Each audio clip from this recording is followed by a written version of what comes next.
میں نے قرآن کریم کی ایک دوسری آیت کا ٹکڑا پڑھا، یا ایھا الذین آمنوا ادخلوا فی السلم کافہ، ادخلوا فی السلم کافہ۔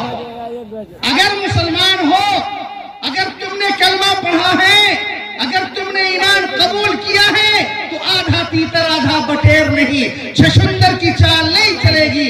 اگر ایمان میں داخل ہو گئے ہو تو مکمل طور پر اپنے آپ کو مسلمان بناؤ۔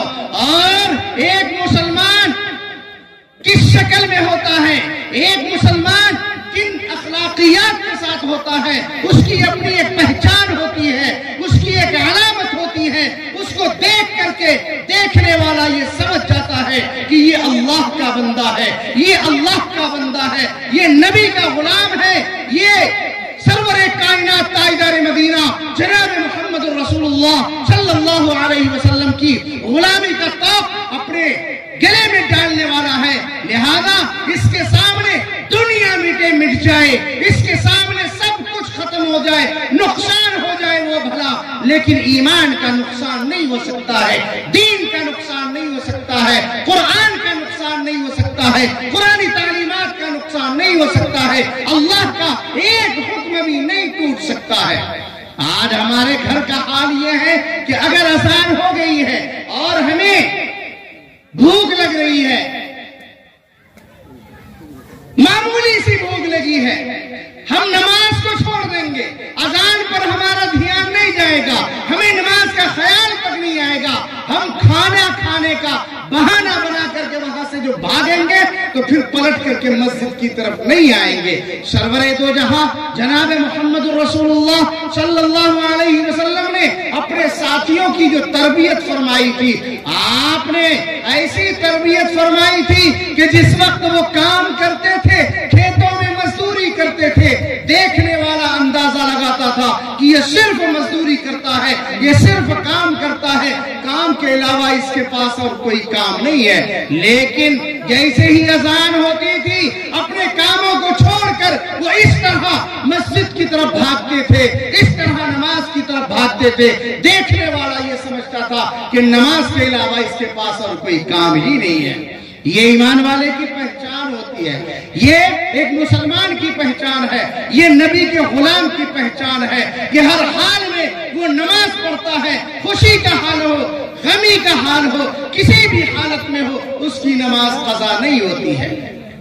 ایسا نہیں کہ جب دل میں آیا نماز پڑھ لیا اور جب دل میں آیا چھوڑ دیا۔ ہماری ماں اور بہنوں کا سب سے بڑا برا حال یہی ہے۔ ابھی رجب کا مہینہ گزرا، آج 30 تاریخ ہے، شعبان کا چاند نکل چکا ہے، بلکہ اب شعبان کا مہینہ شروع ہو چکا ہے، کل شعبان کی 1 تاریخ ہے، یہ شعبان کی پہلی تاریخ کی رات ہے۔ ہماری ماں اور بہنوں نے رجب کے روزے کا خوب زبردست اہتمام کیا، روزہ رکھنے میں تو خوب آگے ہوتی ہے، ماشاءاللہ، اللہ بہترین بدلہ عطا فرمائے، لیکن وہ عبادت جو نماز سے خالی ہو، یاد رکھیے گا اللہ کی یہاں کسی قابل نہیں ہوتی ہے۔ جس عبادت کے اندر نماز شامل ہو وہ عبادت اللہ کے یہاں قابل قبول ہوتی ہے۔ لہذا روزہ رکھیں تو نماز کے ساتھ روزہ رکھیں، خالص روزہ۔ ہم ایک بکری کو بھی صبح باندھ دیں گے، شام تک اس کو باندھے رکھیں گے، مغرب کے بعد اس بکری کے سامنے گھاس ڈالیں گے، اس بکری کا روزہ ہوگا کہ نہیں ہوگا؟ ارے روزہ ہوگا کہ نہیں ہوگا؟ آپ لوگ بتائیں۔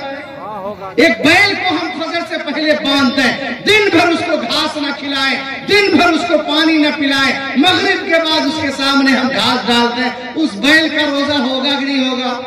پہلا روزہ ہوگا یا 30واں؟ کون سا ہوگا؟ پہلا ہی ہوگا۔ تو ہم لوگ اسی بیل کی طرح روزہ رکھیں گے یا بکری کی طرح؟ کس کی طرح رکھیں گے، بیل کی طرح یا بکری کی طرح؟ کس کی طرح روزہ رکھیں گے، بیل کی طرح یا بکری کی طرح؟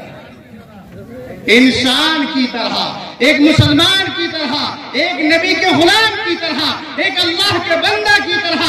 اللہ کا بندہ جب روزہ رکھتا ہے، نماز بھی پڑھتا ہے، قرآن کی تلاوت کرتا ہے، ذکر و اذکار کرتا ہے، تسبیحات کا اہتمام کرتا ہے، اور شہری کھانے کے لیے جب وہ بیٹھتا ہے تو حلال روزی سے شہری کھاتا ہے، افطار کے لیے بیٹھتا ہے تو حلال پیسے کا افطار بھی کرتا ہے۔ حرام پیسے سے ہم نے روزہ رکھا، حرام پیسے سے افطار کیا تو جانور کی طرح بھوکا رہنے کے علاوہ کچھ نہیں ملے گا۔ اس لیے اللہ تعالیٰ نے فرمایا یا ایھا الذین آمنوا اتقوا اللہ حق تقاتہ، اللہ سے جیسا ڈرنا چاہیے ویسا ڈرو۔ اللہ سے ڈرنے کا مطلب یہ ہے کہ کوئی دیکھے نہ دیکھے خدا دیکھتا ہے، کوئی دیکھے نہ دیکھے خدا دیکھتا ہے۔ ہماری عبادت کا حال کسی کو معلوم نہ ہو، ہماری کسی بھی کرتوت کا عالم، کسی بھی کرتوت کے حالات اللہ کے علاوہ کسی کو معلوم نہ ہو، اس کے باوجود خدا دیکھتا ہے کہ نہیں دیکھتا ہے؟ ہم بند کمرے میں کچھ بھی کر لیں، کوئی دیکھے نہ دیکھے خدا دیکھ رہا ہے۔ ندی میں ڈوب کر پانی پی لیں، وہاں بھی خدا دیکھتا ہے۔